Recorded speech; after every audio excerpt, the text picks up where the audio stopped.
विज्ञान के सबसे महत्वपूर्ण और यकीनन सबसे दिलचस्प विषयों में से एक को पूरी तरह से डिकोड करना है। बिल्कुल। और वो विषय है मानव शरीर का नियंत्रण कक्ष यानी तंत्रिका तंत्र, जिसे हम नर्वस सिस्टम भी कहते हैं। हाँ, ये विषय अक्सर बहुत तकनीकी और थोड़ा जटिल लगता है, लेकिन आज के इस चर्चा में मैं और मेरे साथी हम इसे बहुत ही आसान और रोमांचक तरीके से समझने की कोशिश करेंगे। असल में ये विषय अपने आप में एक चमत्कार है। अगर गहराई से सोचा जाए ना, तो एक इंसान जो कुछ भी करता है, चाहे वो गणित का कोई बहुत मुश्किल सवाल हल करना हो या अपनी कोई पसंदीदा डिश देखकर मुंह में पानी आना हो, है ना? एकदम सही।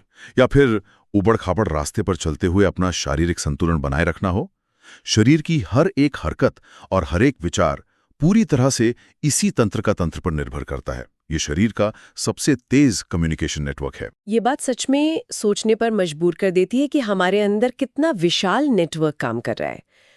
और इस जटिल विषय को आसानी से समझने के लिए आज की ये पूरी चर्चा अलग-अलग विजुअल स्लाइड्स के माध्यम से आगे बढ़ेगी। हाँ, स्लाइड से हर एक हिस्से को दिमाग में इमेजिन करना बहुत आसान हो जाएगा विद्यार्थियों के लिए। तो चलिए इसे अच्छे से समझते हैं और अपनी चर्चा को आगे बढ़ाते हैं। चलिए अब पहली स्लाइड देखते हैं। इस स्लाइड में मानव शरीर का तंत्रिका तंत्र दिखाया गया है, जिसमें मस्तिष्क, मेरुरज्जु और पूरे शरीर में फैली नसें एक चमकते हुए नेटवर्क की तरह दिखाई दे रही हैं। अगर इस चित्र पर ध्यान दिया जाए तो ये किसी बहुत बड़े शहर के हाईवे नेटवर्क जैसा लग रहा है, जहां हर तरफ रोशनी वाली तारें फैली हुई हैं। बिल्कुल। विज्ञान की सटीक भाषा में कहें तो तंत्रिका तंत्र वो प्रणाली है जो शरीर के अंदर और बाहर के पर्यावरण से सूचनाओं को ग्रहण करती है, उनका विश्लेषण करती है, हाँ, और फिर पर्यावरण के प्रति शरीर की प्रतिक्रियाओं को नियंत्रित करती है।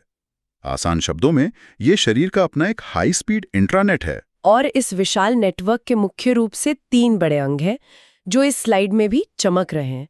पहला है मस्तिष्क या ब्रेन, जो इस पूरे सिस्टम का बॉस है, जहां सारे बड़े फैसले लिए जाते हैं। दूसरा है मेरुरज्जु या स्पाइनल कॉर्ड, जो मस्तिष्क से नीचे की ओर जाने वाला मुख्य केबल है। और तीसरा है नसें यानी नर्व्स, जो शरीर के हर एक कोने तक फैली हुई हैं। यहाँ सबसे दिलचस्प बात यह है कि तंत्रिका तंत्र इस शरीर में एकदम अकेले काम नहीं करता है। सही कहा। यह सिस्टम शरीर के एंडोक्राइन सिस्टम यानी अंतःस्रावी तंत्र के साथ एक बहुत ही गहरा तालमेल बनाकर काम करता है, जिससे शरीर का पूरा समन्वय बना रहता है। अब अगली स्लाइड पर चलते हैं। इस स्लाइड में केवल मस्तिष्क और मेरुरज्जु को हाईलाइट किया गया है, बाकी शरीर धुंधला है।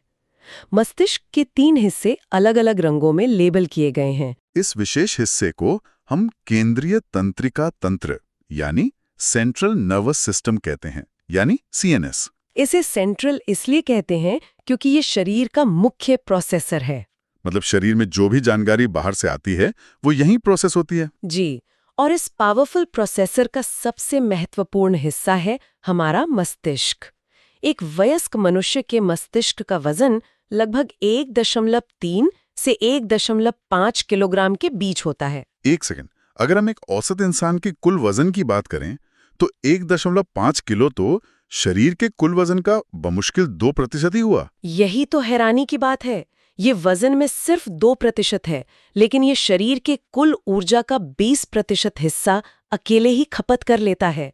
और इसकी सुरक्षा के लिए प्रकृति ने इसे क्रेनियम यानी खोपड़ी के बक्से में बंद रखा है। और सिर्फ हड्डी ही नहीं, बल्कि खोपड़ी के ठीक नीचे मेनिंजीज नाम की 3 परतों वाली एक विशेष झिल्ली भी होती है, जिसके बीच एक तरल पदार्थ भरा होता है। हाँ, तो क्या ये तरल पदार्थ एक तरह से शॉक अब्जॉर्बर का काम करता है, जैसे गाड़ियों में सस्पेंशन होता है? एकदम सही तुलना है।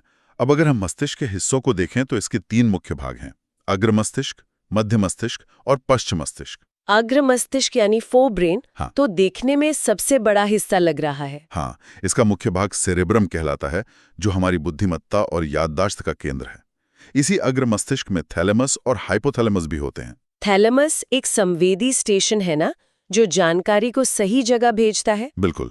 और हाइपोथैलेमस शरीर का थर्मोस्टेट है, जो भूख, प्यास और तापमान को नियंत्रित करता है। इसके बाद आता है मध्य मस्तिष्क या मिड ब्रेन, जो देखने और सुनने की क्रियाओं को संभालता है। और फिर पश्च मस्तिष्क या हाइंड ब्रेन, जिसके 3 भाग हैं: सेरेबेलम, पोन्स और मेडुला ऑब्लोंगाटा। सेरेबेलम शारीरिक संतुलन बनाए रखता है। जी, और मेड्यूला ऑब्लोंगेटा अनैच्छिक क्रियाओं को नियंत्रित करता है, जैसे हृदय की गति और श्वसन। और इसी मेड्यूला के ठीक नीचे से शुरू होती है 50 सेंटीमीटर लंबी मेरुरज्जु, जो रिफ्लेक्स एक्शंस को भी कंट्रोल करती है। इस स्लाइड में हम समझेंगे परिधीय तंत्रिका तंत्र के बारे में।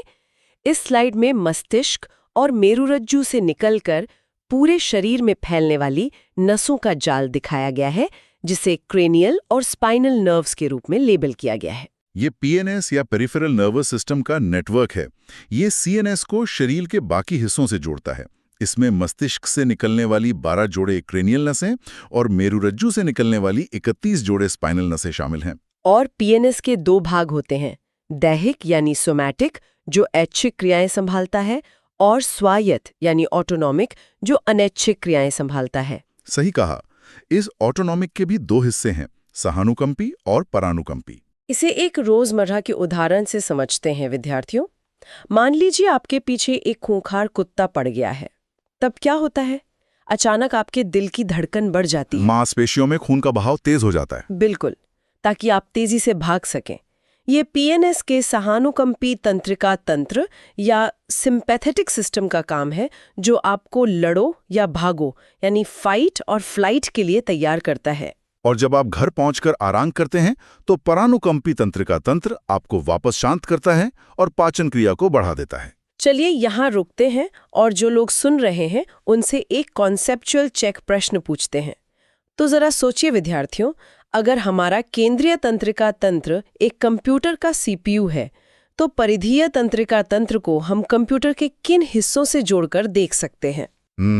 ये बहुत अच्छा सवाल है। अगर आप कीबोर्ड, माउस और तारों के बारे में सोच रहे हैं तो आप बिल्कुल सही हैं। हाँ, क्योंकि जैसे कीबोर्ड और तारे डेटा को सीपीयू तक लाते और ले जाते हैं, वैसे ही पीएनएस शरीर का डेटा मस्तिष्क तक लाता है। अब नेक्स्ट स्लाइड में देखते हैं।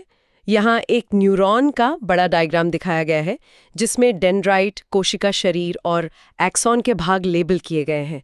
साथ ही श्वान कोशिकाएं, माइलिन शीथ और सिनैप्स भी स्पष्ट रूप से दिखाए गए हैं। अब हम तंत्रिका तंत्र की सबसे छोटी इकाई को देख रहे हैं, न्यूरॉन।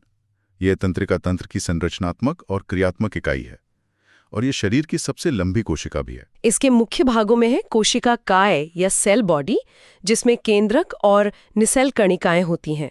इससे डेंड्राइट निकलते हैं जो संदेश प्राप्त करते हैं। और फिर एक लंबा फाइबर, जिसे एक्सॉन कहते हैं, वो संदेश को आगे ले जाता है।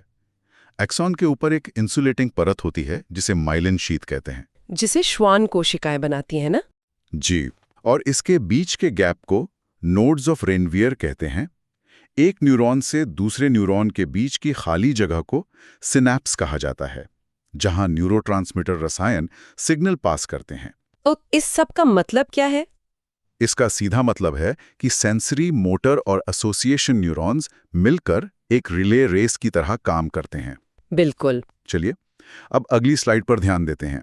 इस स्लाइड में एक्सॉन की झिल्ली का क्लोजअप दिखाया गया है। इसमें सोडियम और पोटेशियम आयनों की गतिशीलता दिखाई गई है, जो तंत्रिका आवेग उत्पन्न कर रहे हैं। अब ये समझना जरूरी है कि ये तंत्रिका आवेग या नर्व इम्पल्स असल में बनता कैसे है।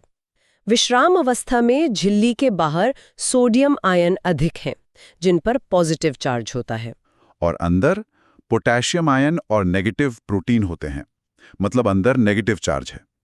ये ध्रुवीकृत अवस्था है। एकदम सही। और सोडियम पोटेशियम पंप 3 सोडियम को बाहर और 2 पोटेशियम को अंदर धकेलकर इसे मेंटेन रखता है। लेकिन जैसे ही कोई उत्तेजना मिलती है, सोडियम चैनल खुल जाते हैं और सोडियम आयन तेजी से अंदर आते हैं, जिससे अंदर का चार्ज पॉजिटिव हो जाता है, जिसे डीपोलराइजेशन या सक्रिय अवस्था कहते हैं। हाँ, और यही विद्युत आवेग एक्सॉन के साथ आगे बढ़ता है। अगर हम इसे व्यापक संदर्भ में देखें तो ये हमारे शरीर का अपना बायोइलेक्ट्रिक सर्किट है। इस स्लाइड में हम समझेंगे रिफ्लेक्स एक्शन के बारे में। इस स्लाइड में रिफ्लेक्स आर्क दिखाया गया है। एक हाथ गलती से गर्म चाय के कप को छू रहा है और त्वचा से सिग्नल रीढ़ की हड्डी तक जाकर तुरंत वापस मांसपेशी में आ रहा है, जिससे हाथ झटके से पीछे हट रहा है। इस प्रक्रिया को समझने के लिए उस कहानी की कल्पना कीजिए। आपका हाथ किसी उबलती चाय के कप पर पड़ता है। क्या आप तब सोचते हैं कि अरे ये गर्म है, मुझे अपना हाथ हटाना चाहिए? नहीं, बिल्कुल नहीं। इससे पहले कि मस्तिष्क को दर्द का एहसास भी हो, हाथ झटके से पीछे हट जाता है। यही रिफ्लेक्स आर्क है। ये एक शॉर्टकट है जहां संवेदी न्यूरॉन सिग्नल को सीधे मेरुरज्जु तक ले जाता है और मेरुरज्जु मस्तिष्क की प्रतीक्षा किए बिना मोटर न्यूरॉन के जरिए हाथ की मांसपेशियों को सिकोड़ने का आदेश दे देती है। घुटने का झटका या नी-जर्क रिफ्लेक्स भी इसी का एक उदाहरण है। अब नेक्स्ट स्लाइड में देखते हैं। इस स्लाइड में एक फ्लो चार्ट है जिसमें तंत्रिका तंत्र के 3 मुख्य कार्य दिखाए गए हैं: संवेदी इनपुट, प्रसंस्करण और मोटर आउटपुट। ये फ्लोचार्ट सारे कामों को समेटता है: पर्यावरण से संवेदी जानकारी ग्रहण करना, जानकारी का विश्लेषण करना और शरीर की ऐच्छिक और अनैच्छिक क्रियाओं को नियंत्रित करना। साथ ही होमियोस्टैसिस यानी शरीर का आंतरिक संतुलन बनाए रखना भी इसी का काम है। यहाँ एक बहुत ही दिलचस्प बात सामने आती है कि ये पूरा जटिल सिस्टम हर एक सेकंड के 1000वें हिस्से में बिना रुके काम करता है। बिल्कुल सही। अब हम सेशन के अंत में आ गए हैं, तो विद्यार्थियों के लिए एक क्विक रिवीजन क्विज हो जाए। जो भी सुन रहे हैं वो इन 3 सवालों के जवाब मन में याद करें। पहला, न्यूरॉन की परिभाषा क्या है? इसका उत्तर है, यह तंत्रिका तंत्र की संरचनात्मक और क्रियात्मक इकाई है। दूसरा सवाल, सीएनएस की संरचना किन 2 चीजों से मिलकर बनती है? उत्तर है मस्तिष्क और मेरुरज्जु। और तीसरा, पीएनएस का एक कार्य बताइए। इसका कार्य है मस्तिष्क और रीढ़ की हड्डी को शरीर के अन्य अंगों से जोड़ना और लड़ो या भागो जैसी प्रतिक्रियाएं देना। कुल मिलाकर तंत्रिका तंत्र हमारे शरीर का सबसे महत्वपूर्ण संचार नेटवर्क है, जिसके बिना हमारा अस्तित्व संभव नहीं है। बिल्कुल। लेकिन जाते जाते इससे एक बहुत ही महत्वपूर्ण सवाल उठता है। आज हमने सीखा कि न्यूरॉन सिनेप्स के जरिए जुड़े होते हैं, लेकिन सोचिए जब आप कोई नई चीज सीखते हैं, जैसे साइकिल चलाना या गिटार बजाना, तो इन अरबों न्यूरॉन्स के बीच के कनेक्शन यानी सिनेप्स में ऐसा क्या भौतिक बदलाव होता है जो उस याद को हमेशा के लिए सुरक्षित कर लेता है? इस बारे में जरूर सोचिएगा। ये सच में सोचने वाली बात है। और इसी के साथ मानव तंत्रिका तंत्र पर आज का ये सेशन यहीं समाप्त होता है। विज्ञान के ऐसे ही दिलचस्प विषयों के साथ फिर मिलेंगे। नमस्कार।